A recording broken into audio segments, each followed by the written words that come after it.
Nekat memperkosa anak tirinya sampai melahirkan. Sikok lanang di Kabupaten Oku Selatan akhirnya diamankan oleh petugas kepolisian pas berada di kediamannya.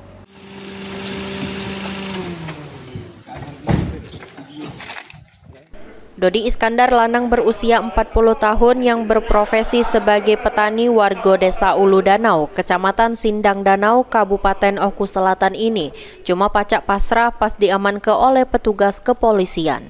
Dodi ditangkap gara-gara tega nyetubuhi anak tirinya yang masih duduk di bangku sekolah menengah pertama sampai ngebuat korban hamil dan melahirkan.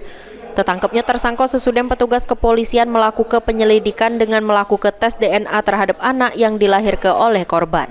Menurut pengakuan tersangka, dirinya sudah melakukan pemerkosaan terhadap korban sebanyak 3 kali dan dilakukan di rumah pelaku jeruk kondisi korban lagi tetedok pules.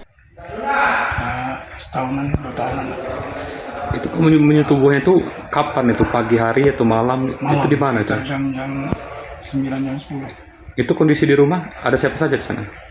Ada semua, Pak. Istri. Ada semua. Itu di kamar kamu melakukan? Di depan TV. Di depan TV. Enggak ada yang lihat kayak gitu? Enggak ada. Berontak nggak itu anak kamu? Enggak.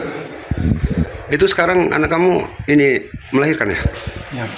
Anak tiri yang... Anak tiri itu ya?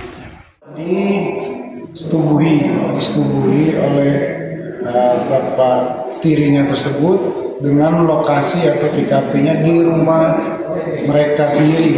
Dia mengakui bahwa saat ini diakuinya 3 kali terhadap korban tersebut. Lokasi masih tetap di rumah atau di TKP yang dilaporkan tersebut.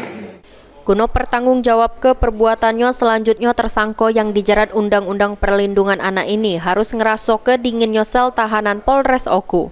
Sri Fitriana, PAL TV.